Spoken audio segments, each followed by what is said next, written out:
Hello students, आज हमने पढ़ना है Cramer rule, two cross two matrix. Cramer rule से हम एक्स और वाई की वैल्यू कैसे फाइंड करेंगे by using Cramer rule. Solution बहुत सिंपल है। सबसे पहले हमने इस इक्वेशन को मैट्रिक्स फॉर्म में लिखना है। किस तरह लिखेंगे? इस तरह लिखेंगे 3 1 एक्स की एक्स और वाई की जो कोएफिशिएंट है वो मैट्रिक्स में लिखेंगे। यहाँ पे एक्स की जो कोएफिशिएंट है 3, वाई की 1, यहाँ पे x की कोफिशिएंट 5, यहाँ पे y की कोफिशिएंट 2। वेरिएबल x y इस तरह लिखेंगे इक्वल टू राइट पे जो एंट्रीज है वो लिखेंगे, नंबर जो लिखेंगे इस तरह 2 -1। हमने क्या करना है, इसको हम नेम देंगे, सपोज डी नेम देंगे इस मैट्रिक्स को। हमने सबसे पहले हमने फाइंड करना है डी डिटर्मिनेंट। इसके बाद हमने x को फाइंड करेंगे। इसके लिए हम x के लिए हमने D x determinant divided by D determinant, यानी x के लिए हमने डी एक्स डिटर्मिनेंट को फाइंड करना है।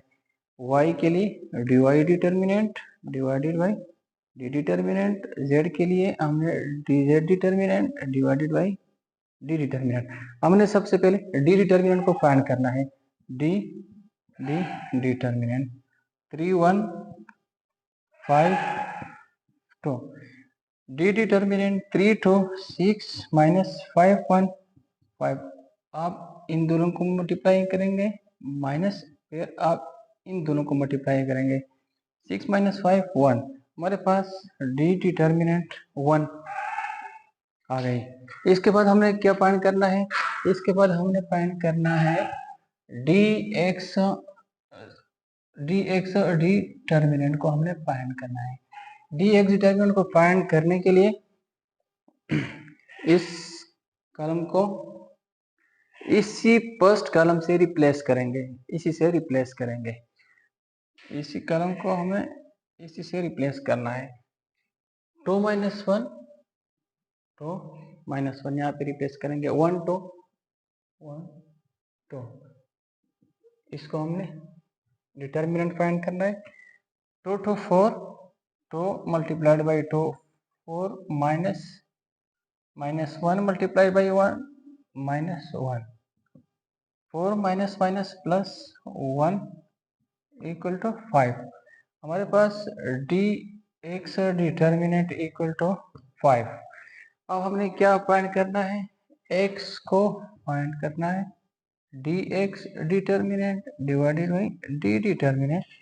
डी एक्स डिटर्मिनेंट हमारे पास आ गई 5 और डी डिटर्मिनेंट हमारे पास 1 आई है, इसलिए हमारे पास x की जो वैल्यू है वो 5।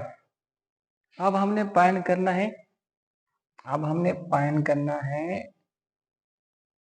डी वाई डिटर्मिनेंट,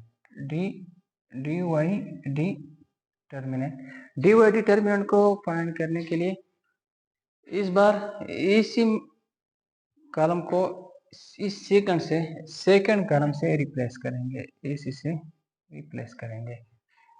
3 5 हमारे पास 3 5 और इसको अब रिप्लेस करना है 2 -1 से, तो -1। इस क्या करेंगे? डिटर्मिनेंट फाइंड करेंगे। 3 -1 -3 -5 to 10 equal to -3 -10 equal to -13। D y determinant हमारे पास इसकी वैल्यू आई -13। हमें फाइंड करना है y को। D y determinant divided by D determinant equal to putting the values. D y determinant हमारे पास -13 और डी डिटर्मिनेंट की जो वैल्यू आई थी वो 1। हमारे पास y की जो वैल्यू है -13। अब हमने वेरीफाई करना है। हमारे पास सॉल्यूशन सेट जो है, solution set equal to x5 और y -13। अब हमने वेरीफाई करना है कि क्या ये जो वैल्यूज हमारे पास एक्स वाई की वैल्यू आई है, क्या ये ट्रू है। वेरिफिकेशन, जिसको हमने पड़ताल कहते हैं, इसको हम पड़ताल कहते हैं। इस इक्वेशन में, फर्स्ट इक्वेशन में एक्स वाई की वैल्यू पुट करें। अगर लेफ्ट से जो लेफ्ट राइट पे टू है, लेफ्ट से भी टू आना चाहिए। अगर लेफ्ट से टू आ गया तो इसका मतलब है कि हमारा जो सॉल्यूशन सेट है वो ट्रू है। 3x plus y, 3x plus y equal to two, 3x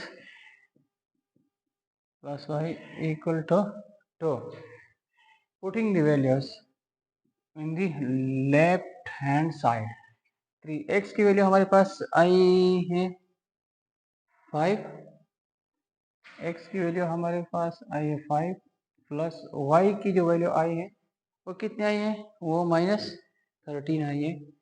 -13 equal to 2, 3 5 15 -13 equal to 2, 15 minus 13 2 equal to 2।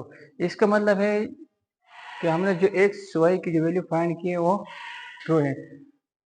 अब हम सेकंड इक्वेशन पुट करते हैं, 5x plus 2y minus 1, 5x 5x